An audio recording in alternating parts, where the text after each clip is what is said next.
4th of July weekend. As I said in my Independence Day address to the nation, we're closer than ever to declaring our independence from this deadly virus.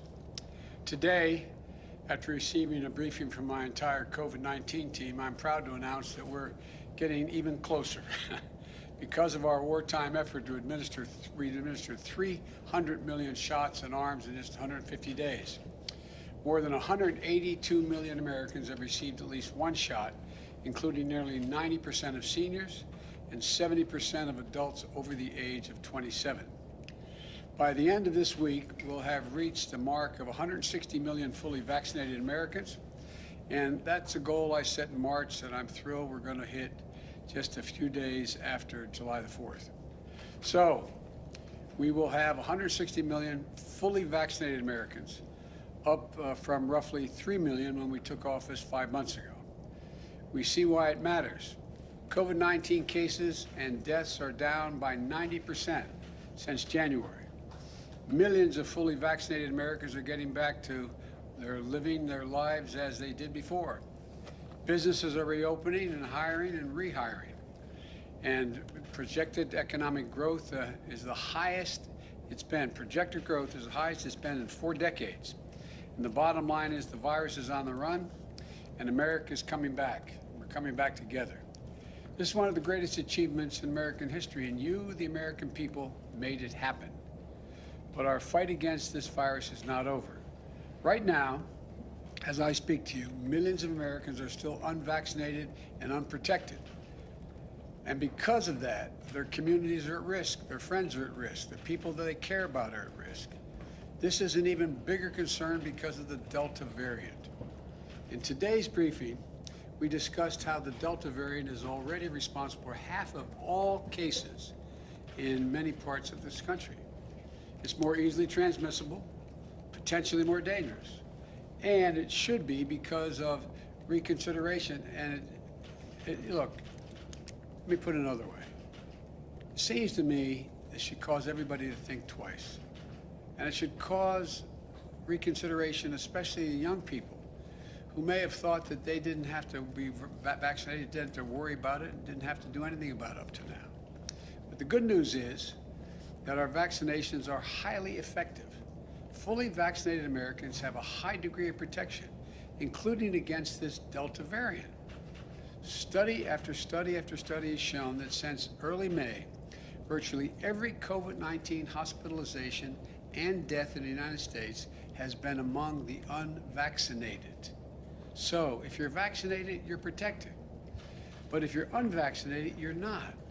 And you're putting yourself, more importantly, maybe from your perspective, your family and your friends at risk.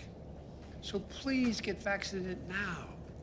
It works, it's free, and it's never been easier, and it's never been more important.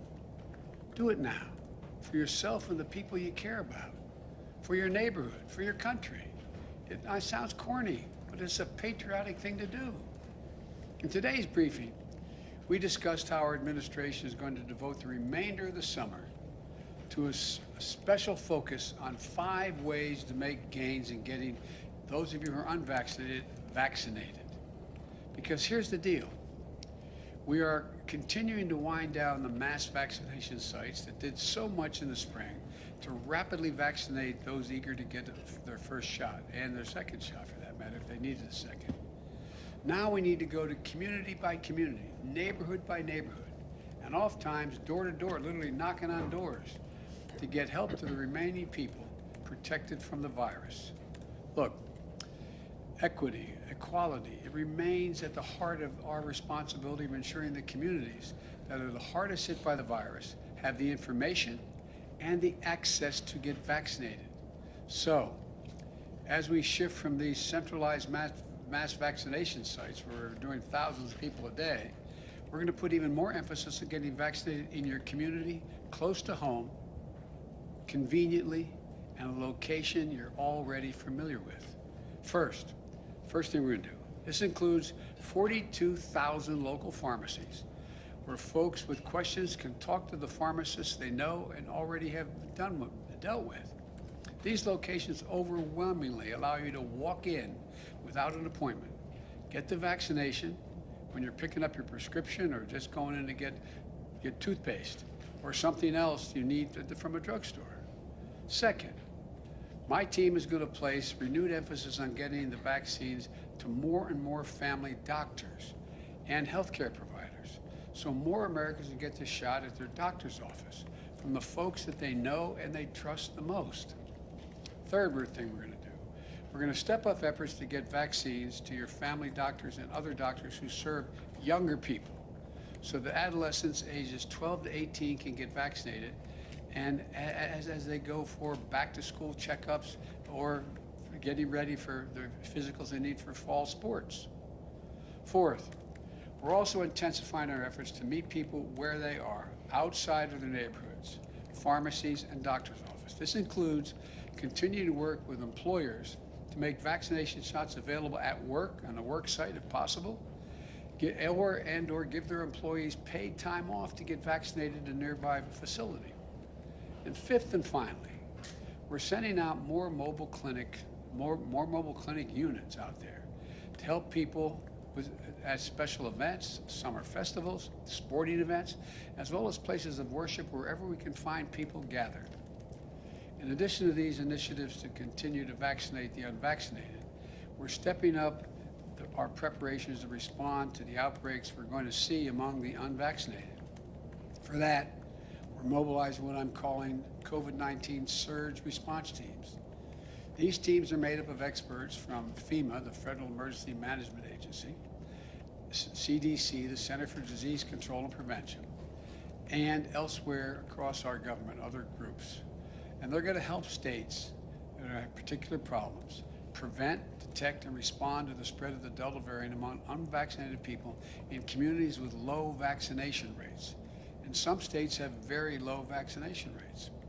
They're going to be able to we're going to deploy things like testing to expand detection of the virus, medicines to help treat the infected, and we're going to provide federal personnel to fill gaps in staffing and technical experts to help investigate outbreaks, because they're going to happen in states with very low vaccination rates.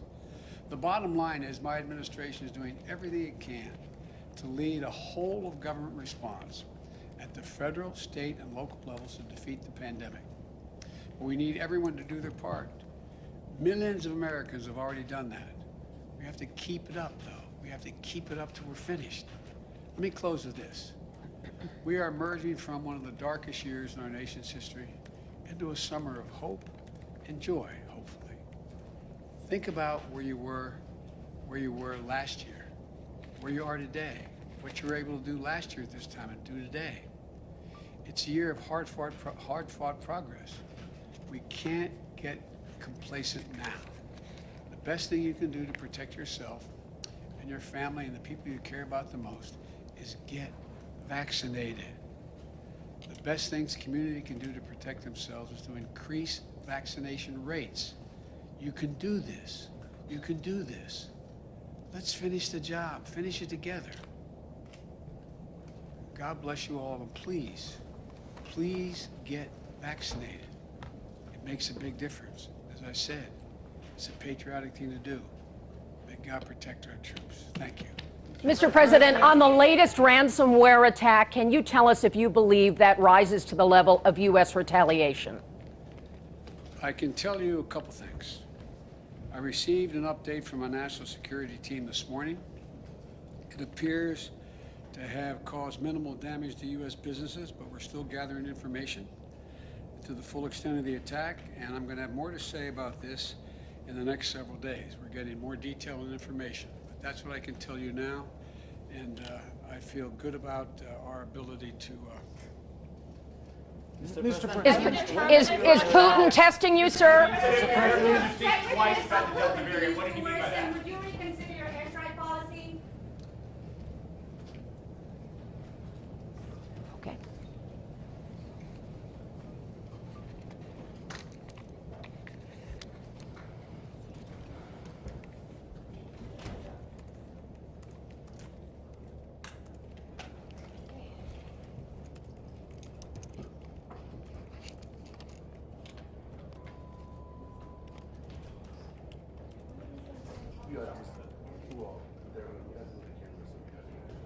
coming days.